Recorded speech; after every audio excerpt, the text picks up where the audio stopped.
अगर मैं आपको बताऊं कि पृथ्वी के नीचे एक ऐसी दुनिया है जहां हजारों साल से कोई और सभ्यता रह रही है, तो क्या आप यकीन करेंगे? साल 2037, साइबेरिया की बर्फीली धरती पर वैज्ञानिकों की एक टीम पृथ्वी की सबसे गहरी ड्रिलिंग कर रही थी। इस प्रोजेक्ट का मकसद था पृथ्वी के कोर के करीब जाकर नई ऊर्जा खोजने का। लेकिन उन्हें नहीं पता था कि इस ड्रिलिंग से एक ऐसा रहस्य जागने वाला है जो हजारों साल से छुपा हुआ था। रात के लगभग 2 बजे थे। कंट्रोल रूम में सिर्फ मशीनों की आवाज और कंप्यूटर स्क्रीन की नीली रोशनी थी। ड्रिल मशीन लगातार धरती के अंदर जा रही थी। 10 किलोमीटर, 11 किलोमीटर, 12 किलोमीटर, और तभी अचानक ड्रिल रुक गई। अलार्म बजने लगे।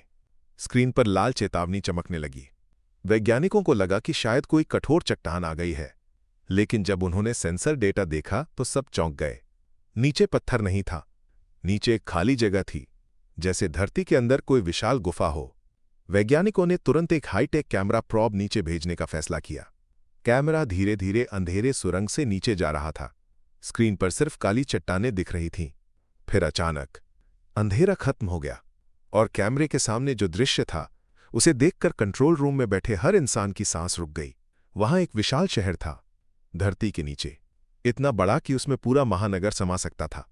सड़कें, इमारतें और हर जगह अजीब नीली रोशनी, जैसे कोई शहर अभी भी जिंदा हो। लेकिन सवाल था, इतनी गहराई में शहर किसने बनाया? अगले दिन वैज्ञानिकों ने एक छोटा रोबोटिक एक्सप्लोरेशन पॉड उस शहर में भेजा। पॉड धीरे धीरे नीचे उतरा और शहर की एक सड़क पर उतर गया। कैमरा चारों तरफ घूम रहा था। इमारतें इंसानों की बनाई हुई नहीं लग रही थीं। उनकी आकृतियां अजीब थीं। कुछ इमारतें ऐसे मुड़ी हुई थीं जैसे पत्थर को पिघलाकर आकार दिया गया हो। कुछ इमारतों के ऊपर चमकते हुए क्रिस्टल लगे थे। और सबसे रहस्यमयी बात, पूरा शहर खाली था। कोई इंसान नहीं, कोई आवाज नहीं, सिर्फ अजीब नीली रोशनी। पॉड आगे बढ़ा और एक विशाल दरवाजे के सामने रुक गया। उस दरवाजे पर कुछ अजीब चिन्ह बने हुए थे, जैसे कोई भाषा जो पृथ्वी की किसी भी सभ्यता से अलग थी। जैसे ही कैमरा उस दरवाजे के करीब गया, अचानक स्क्रीन पर स्टैटिक आने लगा। सिग्नल कमजोर होने लगा। और तभी कैमरे के फ्रेम में कुछ हिलता हुआ दिखाई दिया। पहले वो सिर्फ एक छाया थी, फिर वो धीरे धीरे रोशनी में आया। और उसी पल वैज्ञानिकों की आंखें फैल गईं। वो इंसान नहीं था, वो एक लंबा पतला प्राणी था, लगभग 2 मीटर लंबा। उसकी त्वचा हल्की चमक रही थी और उसकी आंखें पूरी तरह काली थीं। वो धीरे धीरे कैमरे की तरफ बढ़ रहा था। कंट्रोल रूम में सन्नाटा था। कोई कुछ बोल नहीं पा रहा था, जैसे सबकी सांस रुक गई हो। वह प्राणी कैमरे के सामने आकर रुक गया। उसने सीधे लेंस की तरफ देखा, जैसे उसे पता हो कि ऊपर कोई उसे देख रहा है। फिर उसने धीरे धीरे अपना हाथ उठाया और कैमरे को छू लिया। अचानक स्क्रीन पूरी तरह काली हो गई। सिग्नल खत्म। पॉड से संपर्क टूट गया। लेकिन कहानी यहीं खत्म नहीं हुई। उस रात दुनिया भर के सैटेलाइट्स ने पृथ्वी के अंदर से एक अजीब रेडियो सिग्नल रिकॉर्ड किया।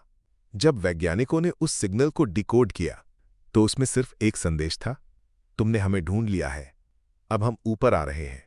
अगले दिन ड्रिलिंग साइट के नीचे हल्के कंपन शुरू हो गए, जैसे धरती के अंदर कुछ विशाल चीज हिल रही हो। और उसी समय सैटेलाइट इमेज में एक अजीब चीज दिखाई दी। पृथ्वी के अंदर उस शहर की रोशनी धीरे धीरे और तेज हो रही थी, जैसे कोई शहर जो हजारों साल से सो रहा था अब जाग चुका हो।